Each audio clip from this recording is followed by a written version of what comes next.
the thing is, Justin hasn't, how long have you been with us? Year and a half, I guess. Yeah. So from that year and a half, you were on podcasts, and a year and a half later, you were interviewing Christian Bale. Yeah. Did you think that by that time was going to lead to that? Here's the truth. Like when I back in August and of 2017, I think. I just was okay. I'll do it. This seems fun, and I just stuck with it. And I just figured the most was me staying on these live streams, and that would be it. And I'll talk about Kamen Rider and Sentai, whatever, or Power Rangers, stage. That's the most I thought was going to happen. The option of eventually doing a press junket for a big feature film that's currently now getting Oscar nominations, and I have a chance to have one-on-ones with the people involved, I didn't think that was possible because I didn't know that was an option. I didn't know I was going to get to that point, but then, yeah, a year and a half later, all of a sudden, I'm in a press junket and speaking in front of Christian Bale, asking him a direct question, just me and him. And yeah, there's a couple times where we're like, huh, didn't expect this to happen, you know? Bro, you're old AF, and what I have to say, there's a reason why, now you are. You saw the original Star Wars movie when it was actually in theaters, before all of us were born. Yep. And here's the thing though. Here's the thing though, from going from being a super fan of Star Wars your whole life, you and I walked the red carpet in The Last Jedi, and Solo. So going from a super fan to living out a dream, can you talk to me about how that felt and what it meant to you, and just that experience that you went through? Well, like for everybody here, you have, your dreams, and like I said, we get into this because we're passionate about something. And Star Wars is what jump started it for me. I started off just wanting to write some articles for a Star Wars blog, and I was like, oh, okay, I can turn this into something. So when I got to that point where I was actually walking down the red carpet and going, holy shit, we just became influencers in the thing that started off as like this weekend work for me, just writing blogs, shooting mini blogs here and there, and then transitioning that into that hashtag show, growing that, hitting social media on a massive level. It was just a perfect storm, and yeah, I'm old as fuck, but I won't stop doing this. I love doing this, and it's been a hell of a ride since that day I watched Star Wars in the movie theater in a mall right down the street here, where the Santa Anita Mall used to have movie theaters in it. I don't know if they still do. I haven't been there in a long time, but I don't even know if that place is still standing. But sitting in the mall and watching Star Wars for the first time, and shit like that. To be walking the red carpet and putting our brand, that hashtag show, in front of the people at Lucasfilm, to the point where, like Jesse said, we're interviewing celebrities one-on-one. It's been a great journey. DDT cosplays in the house too. Raise your hands, guys. You guys obviously are on social media. Anybody want to talk about the importance of social media to boost your kind of profile? No pun intended. It's huge. I love social media. It is the way anyone like us can start from ground zero. It's how I make a living now with that hashtag show. It pays my bills. It started with social media. It's about what we were saying earlier, about connecting with people, building communities, and then all of a sudden having a little bit of influence and a place to put the information, the content that you're creating. If you're gonna get into geek media, you have to be slick with your social media, or maybe not slick, consistent and aggressive. What's the best advice that you can give people for social media to get their profile seen more? You have to be active, and you have to engage, and you have to create your own content. Speaking of creating your own content, Jezer, why did you start getting into vlogs? Well, I've been doing vlogs even before I started working with you guys, but I didn't have a grasp on like what was entertaining. I was just kind of shooting whatever. Yeah, you still kind of is. Yeah. Well, yeah, I got stuck in that 2 minutes. But yeah, I started doing it when I was still doing that backup dance stuff with Vanilla Ice. Oh yeah, for those of you that don't know, Jezzer was a backup dancer for Vanilla Ice. Yeah. So, But you couldn't see him. He was Yeah, you can't see me. way down there. But yeah, so probably one of the most interesting things, or sometimes dangerous things, is we use social media every day, and sometimes I forget that not just my friends and family are seeing some of the things that I'm doing, but even like a lot of like strangers that I've never met before. So like especially during Pasadena Comic Con, a bunch of people came up to me and they're just talking to me about things that I had done like during my week. I was like, how do you know that? I was like, oh shit, I forgot. So yeah, it is a very strong tool to use for like building your brand, but I'm still learning that you gotta be careful what you put on social media. Actually, that's a great. I've got questions from YouTube. Oh, you got questions from YouTube. Let's take some questions from YouTube then. All right. So, Layla Nolan would like to know: do you guys think, with you now being in the public eye, you have to hold a certain image? Let me tell you about it. I don't know if you're the best one to start off. I am the best. But go ahead. Do we have to hold a public image? 100%. I think that everybody is under a microscope at this point. I think it's just one of those things now where you got to be very careful with what you say, what you do, and how people perceive it. Or don't, and then you can find yourself in a hotbed of trouble. But I think that you definitely have to, look, you two are DDT cosplay, you guys are cosplayers. In that community, just this year alone, last year alone, I've seen a lot of crazy things go down. I didn't see it personally, but I heard a car got lit on fire at a convention. You know what I mean? Like, there's a lot of crazy things out there, but yeah, 100% you gotta hold a different image. And I think that, like, and Jezzer, you really should answer this question, because I feel like out of all the people I know here, dude, what you're seeing right now is a pretty composed guy. What I was seeing on Friday night was a little gremlin running around. But it was insane, but that's like stuff we can't do publicly. Definitely not. Great answer. But yeah, Danny, you want to talk about that a little bit? Public image, you too, El? When it comes to public image, I know one thing that's kind of always be cognizant of what's happening. Make sure that I would say kind of carry yourself in a way that is like, hey, there may always be a camera around, because there always is. Someone's always able to pull out their phone, record, go live, share, post, and it can become a thing. So when that happens, you got to make sure that if you have a public persona that you're looking to be wholesome, well then, yes, you gotta be wholesome almost all the time. If you have one where you're kind of straddling the fence, or you happen to be just a large entity of yourself, like for example, Ro. Ro is a guy where just, no matter what happens, you are getting Ro. Pure, unadulterated Ro. And it's not about, for him, is it not a worry of, hey, I have to be nice at this moment, I have to be... This is an old age card to get away with it. Look, I come from an era where we weren't as sensitive as you kids. You know, all your whining and crying. But no, seriously, I just believe in being yourself as much as possible. If you want to amplify that, then you never have to be worried about, you know, making apologies for who you are.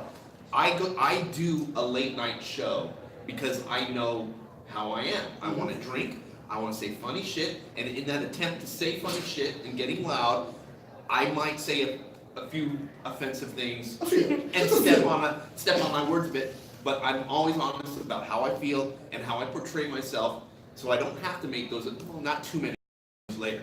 Josh, you got another YouTube question? Yes, I do. This one is from Explosive Phoenix, and he wants to know how the channel came to be and how you guys got into the fandoms of tokusatsu and geek pop culture in general. That's you. Oh boy. Here's a short version of it. I used to work as a producer at, anybody remember G4? Yes. I used to work as a producer at G4 for Attack of the Show, and that show was leaving. Well, it didn't get canceled. What happened is that there were advertisers coming from Wire in GQ. It ended up meeting, and I said, if I can get something off the ground, would you consider maybe doing another style show like that? And they said, well, if you can figure out how to get something off the ground, sure. So I made that hashtag show along with Josh and some other people at the time. And I didn't know what I was doing, and I figured it out all along the way. There's a lot of mistakes that I made, because looking back now, I honestly would have started a website first, and then did a YouTube channel, because it's just, it's more visibility. But it got, and I was already going to conventions, so it was just easier. It was just easier doing that. Now you get to go to conventions for free, but then sometimes you get to a point where you don't want to go to conventions anymore, because then it starts feeling like a job sometimes. But it doesn't really all that much now. But there were definitely times where I was in the ground and it felt like a job. But I got into the geek side of things because I've always just been a geek, and I think that, like, look, what are the biggest movies that people are going to see? Like the top 10 movies are all like The Avengers and Black Panther, like Marvel and Star Wars. It's all this geek stuff, and Aquaman made $1 billion. Think about that. Aquaman made $1 billion. But like that's how I got into it, and then I just kind of surrounded myself with like-minded people, and we just rose to where we are like pretty quickly. And that's another thing too. You got to surround yourself with the right people, because look, as a just doing this, I'm obviously not here alone. And there's like Zach's one of our CEOs over here. Junior's a producer, Shay's a producer, Josh is a producer. We have a large team. I can't do this on my own. It's just not possible. So you have to do this with creative minds, because at some point you're going to get burnt out, and at some point you're going to want to have somebody to take the load off of you. But that was kind of like the long version of that. I don't know if it made any sense. I got a question. Is anybody out here doing a blog or a podcast already? Oh, there we go. I recognize those guys. I think we actually had the same conversation with these guys right here. So, what are some of the things you guys try to do as you grow your shows? Besides social media, going to events, meeting people in person. I think anytime somebody connects with you on a personal level, they're going to try to connect with you on what you're working on and your work, because you stand for what you're working on in person. That's really, really important. And then for us, expanding and bringing on help. Everything, just like Joe said, we could not do anything just the two of us. We've expanded our whole network, so Say What is just growing exponentially as we go. That's a great word, network. Also, do check them out, Geek Say What. They have a lot of really good podcasts. I was a guest on a Friday episode. And you also have a panel today, right? We do at 2:30, and Justin's going to be on with us. Psych! I didn't tell you that. I'm going to be on their panel today at 2:30. Jesus, this guy. So you got another question from YouTube? There was the second part of that question. What tokusatsu programs got you into liking that? Here's a funny story. Just Power Rangers in general. I'm sure a lot of you are here for Power Rangers, right? Power Rangers in general. We had a producer named JD. He's still here. I don't know where he's at. But we have a producer named JD, and we were debating on whether to go to Morphicon 4 years ago. And I remember it was 4 years ago, 6 years ago. I don't even know. It was a long time ago. 3 Morphicons ago. 3 Morphicons ago. We were deciding whether or not to do it. Now, I knew it from when I was a kid, and I remember watching it, and I followed it for a very long time, and I liked it. And then somebody else was going to do all the coverage for it, so I was going to produce it, and I literally watched like 823 episodes in the course of like 3 months. Like every single day, I was watching episodes of Power Rangers. And then I sat down and I told all these guys, I said, there's no way that I can prep somebody for 823 episodes worth of knowledge. It's just not going to happen. So JD said, well, why don't you just do it? And I said, okay. So we got to Morphicon. I sat there, and then I got cold feet, and I said, I don't want to do this. Because I never really interviewed anybody before. I never really did any of this stuff. And I said, no, I don't want to do this. And he said, well, you're already here, so you're going to do it. And he made me do it, and after like doing it, I loved it. I loved the community, and the community is what really kind of kept me into the Power Rangers. But that expanded to the tokusatsu side because a lot of people were talking about it, and I didn't really know what it was. And actually, that's kind of where you came in, or you a little bit. But you mostly came in, and you gave me that knowledge. So it kind of inspired me to go and get into the tokusatsu side of things. Anybody know what tokusatsu is besides Toku Kid? What does it mean? I don't even know. It's special effects, TV show, movie things. That's basically what it translates into. For me, it's like I got this weird knowledge of it, even though I didn't have like regular access to it. But for some reason, as a kid, I seemingly knew about Ultraman and Kamen Rider by just like my relatives in the Philippines.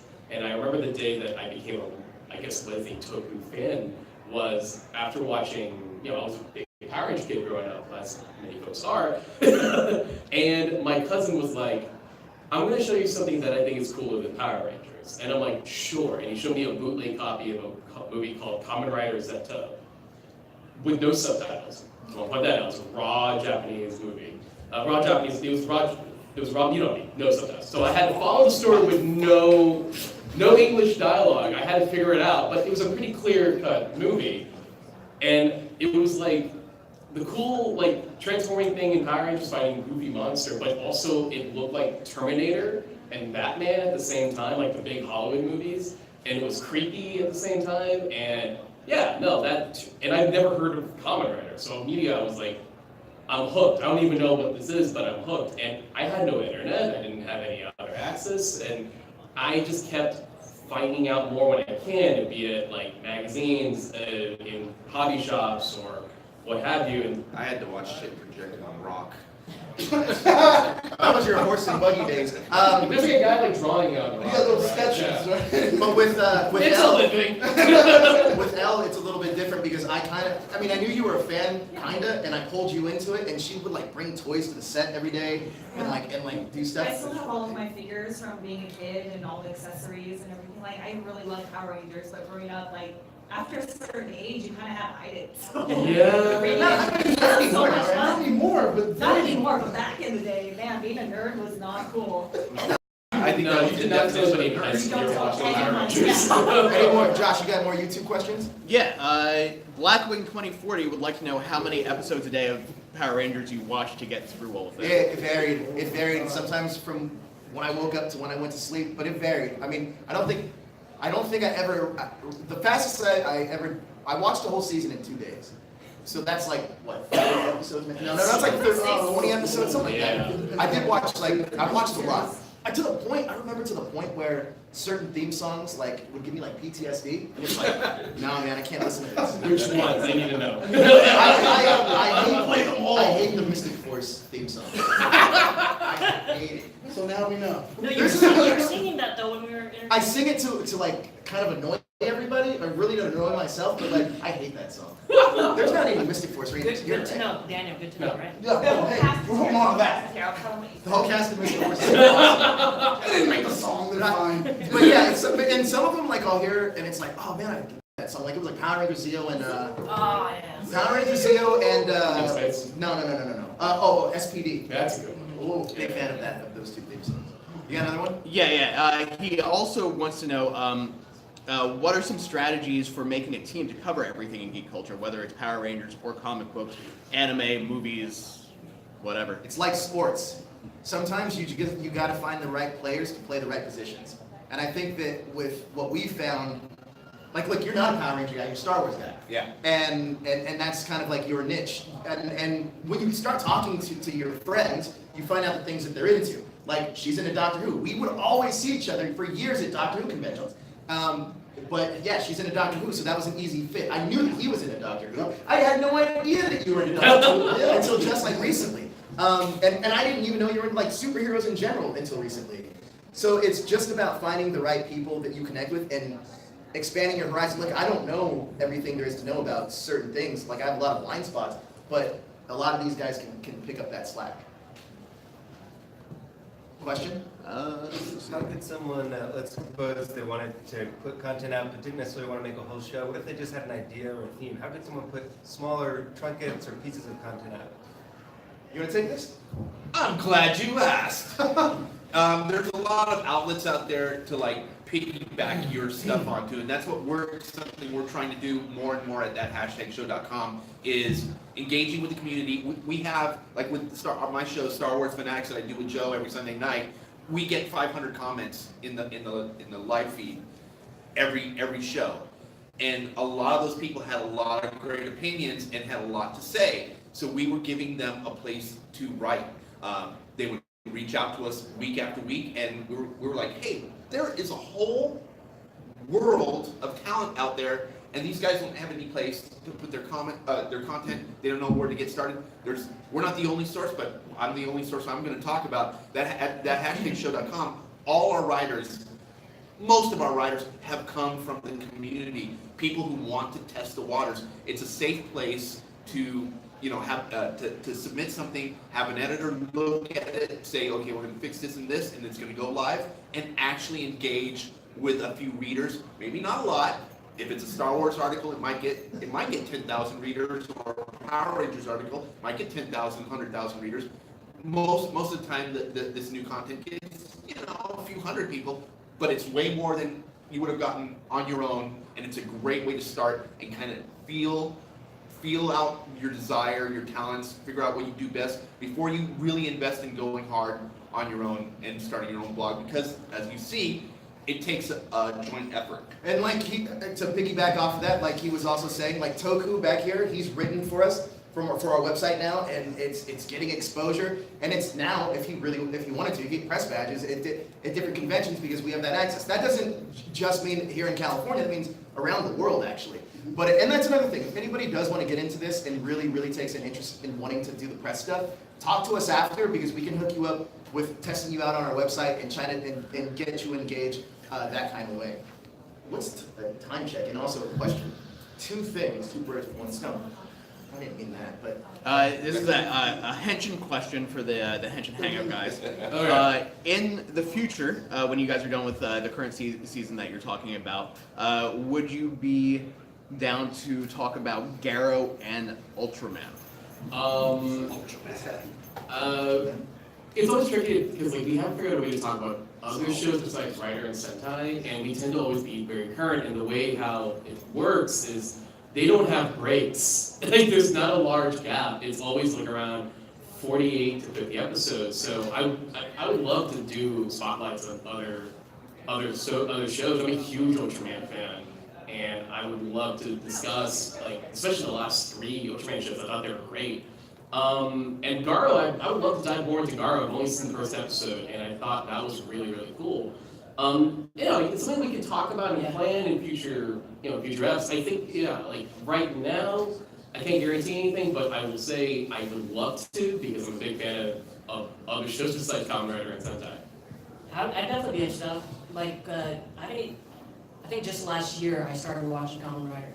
You've been a huge fan for years, and I had to fill in for Henshin Hangout one time. And did you wash your hands? I had to watch a whole season of Kamen Rider Build right before the show, and I couldn't put it down. I couldn't stop watching. So yeah, if there's I think I'd be down to watch Ultraman and what's it called? Garo. If you guys have any questions too, we'd be more than welcome to answer those. But you have more, Josh? If they're not here with us to come and talk to you about writing, if they're just watching live, who would they email about trying to send content to? Josh. No, I'm just kidding. You would email ths@thathashtagshow.com if you ever wanted to write for us.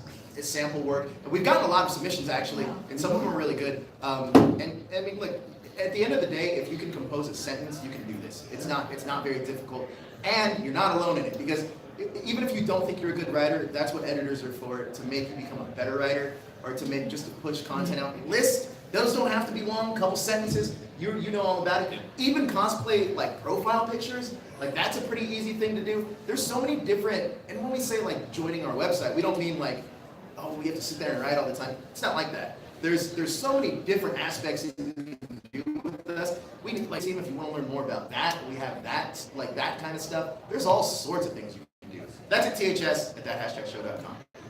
Like that plug. Go ahead. Here's a random question, just a geek thing. Who do you think would win in a 3-way battle death match? Kool-Aid Man, the Incredible Hulk, or a Super Saiyan level 3 Goku? You had me at Kool-Aid Man. Yeah, Kool-Aid Man. Kool-Aid Man. Oh yeah. He doesn't bring food, he goes through balls. You're right. You're right. Probably fixes them up later. Question. He's nice. Kool-Aid Man will be the whole story about that. Question by JPG. Sorry, I want to know from you guys, how do you guys have any sorts of tips from handling multiple projects at the same time? Everybody that's on this panel is speaking on more than one thing and is producing more than one thing. Is there any sort of like calendaring tricks you guys use, or any sort of scheduling or things like that? We haven't executed that yet. Sorry. I know that you're like, one thing we talked about in the past is how organized you are. That's like your big thing. That is definitely something we're gonna have to focus on, but at the moment what we do is we just have a big team, and everybody kind of has to just has a group of a set of responsibilities. It needs to be structured, and we've learned that, especially this last 2 weeks, we're just not structured enough. We do a lot of things very, very well. Being able to execute consistently when you get to that next level is so important, and it's gonna, you have to have organization, and if you can establish it from the ground up the way you did, even better. You know the one, oh sorry, go ahead. I definitely have experience with juggling multiple projects. It got to the point where the co-hosts would make fun of me because my list of things that I have to promote keeps getting longer and longer. So the best thing I could say about knowing that you have a lot of multiple projects is, one, definitely just know your limits, because at a certain point, you can't do it all. And also, yeah, like I said, organization is such a key thing. Last year was probably one of the most accomplished years I've had, because I wrote, directed, edited 2 to 3 different short films. I launched another podcast. I was wrapping up another podcast. I was still having a podcast I'm concurrently still a host on. I was doing hashtag, and there was a couple of moments where I felt like I was just going to implode, and I didn't know where my head was going to land after it exploded. But always, know that you want to do it. That's the reason why you're doing all these projects. And once you take a breather and you can see what your schedule is and how you're going to accomplish everything, it doesn't seem that scary and weird. I had a lot of multiple podcasts, but I also keep in mind they're monthly. I can't do a weekly podcast, but they're monthly, and that allows me to go, I don't have to worry about this show this week, but I have to worry about this show this week. And when I was doing the projects I was filming, that I was directing, it's okay, I have to do rehearsal this week for this one, and then I gotta meet up and start shooting for this project this day. But I don't have to go crazy because I know I have to do all this on the same day. Sometimes you have to say no. That's the other thing too. I've gotten invited to different things or work on different things, and at a certain point I can't do it. And I want to keep in mind, the projects I do for me, my personal podcast and the short films, I don't get paid for those. I spend my own money at a lot of these projects. So for me, it's just, I like doing it. And that's the more important thing for me, is I like to do it. And that's why I'm losing sleep. That's why I go to my day job half exhausted. Because I like doing this, making this kind of content. Even if no one else is watching, I'm happier that I made it after I'm done making it. Good What answer. you got? You pretty much said everything. Mine's proper prioritization. You have to figure out what's important and put that watching in the shows front. before the. Yeah, pretty much. Put that right in the front. Make sure you know exactly what you're supposed to be doing right ahead before you do anything. Because if you prioritize properly, you'll be able to figure out, well, what do I need to put in the forefront? What do I need to pay attention to? What do I need to work on? Once you do that, everything else falls into place. You'll be able to figure out what's coming second, third, fourth, etc., etc. So take that time, kind of do that. If you do have a calendar system, use it. Slack also. Oh yeah, communication is huge, especially if you're trying to do anything with an organization. For people in the group, you can always delegate if you have people that you trust and you know are exceptionally good at one area. You can say, hey, can you take this responsibility for this week? For Elle also, have you had to do anything differently, since you are a strong female voice on this panel? Have you ever had to take different approaches? Well, Sorry, can you repeat the question for? So being a female, if I had to step up or change the way I talk or present myself or ideas and stuff like that, I am actually opinionated, but I am trying to step up and speak up for myself a little bit more. It's not something that comes naturally to me. I never wanted to be on camera in the first place, actually. So it has been kind of an interesting transition, but I don't know. I guess when you have a really good support team around you, it does encourage you to try to be better and try to become more of yourself, if that makes sense, for a wider audience. I don't know if that answers your question. But wait, I have a question for you. Yeah, So you doing all this, being on cameras, it seems pretty natural for you, but it's not. well, but the interview side, is that something that you want to dive into, or do you know specifically? Are you trying to give me more responsibility? So, public meeting is what we're having. That's what we're doing right now. Is there anything that you wanted to explore outside of what you're already doing, or are you just comfortable doing what you're doing? So far I'm comfortable, but I love learning and I like, I was trying to learn what the producers do. I want to learn as much as I possibly can because I feel like that will help me contribute more or find out areas where I feel like I can step up and help our organization. Last question-ish? I guess I have one from the YouTube. Oh boy. This one is, again, from Blackwing 2040. If you had the entire hashtag team trapped on an island, who would be killed off first? All right, this is an easy. Like, who would we all kill off collectively? It just says who would be killed off first. I guess that's natural causes, getting eaten by a shark, you know, Are we talking whatever. about cast members only? Yeah, let's just say, that's Just keep it easy. at cast members. Who gets killed off first of our cast? I'm not a strong swimmer, so I feel like I would just drown immediately. I can't swim, so I'm dead. Oh, you would die first. Okay. That's the answer. Wow. Justin would die first. You can't swim? I'm a rarity. I can't swim. You come from a bunch of I knew that was gonna come up. I was not born in the Philippines. I was born here. I also want to point out my brother and sister who are born in the Philippines also can't swim. Did you just not? I forgot this. I quit. I didn't know. You didn't even know that. That's crazy. That's We don't have a pool. So I'll be dead. Like as soon as the ship sinks, I'll be dead. Well, we're on the island already. You made it that far. I don't think I made it that far. Do you have another question? That was a good one. 5 feet. Go. Just don't at me. Just put your own head down. This is from Red Sky. What next big thing do you want to see Hasbro do for the Power Rangers to take the property to the next level? So that's a really long question. That's a Power Ranger panel. Listen, there's a Power Ranger panel that's going to be happening later today. Come back at 1:30. Come back at 1:30, and I'll answer that, and I'll have Steve Cardenas and whoever else answer that too. But yeah, that's just a really long answer that we'll talk about at 1:30. Anything else? Layla is asking, do you guys realize how many lives you've made an impact on since hashtag show started? Oh, that's touching. But no. More than one, because that would be great. It's touching. It's cool. It's cool. Listen, it's cool to do this, but I don't think. Look, most of the time we're doing this on a camera, and you don't really process that people are actually watching you. You can see the chat, you can see all that stuff, but it doesn't become real until people actually see you, and it's like, oh, man, this is kind of crazy. It's something that just it blows my mind actually. It kind of does hit you also because of social media. You make yourself available. People will reach out to you. They'll DM you. They'll tell you like, hey, this thing that you said on this affected me, or I would like to be able to talk to you about blah, blah, blah. It expands from there. So making yourself available kind of gives you that option where, yeah, you do kind of understand that you make an impact. So every word you say can be important. So yeah, I think we do have an idea. Yeah. I mean, somebody legit flew from England to go to the intro prom with Elle. No joke. Yes. That was crazy. MJ, I know he's watching right now, actually, so shout out.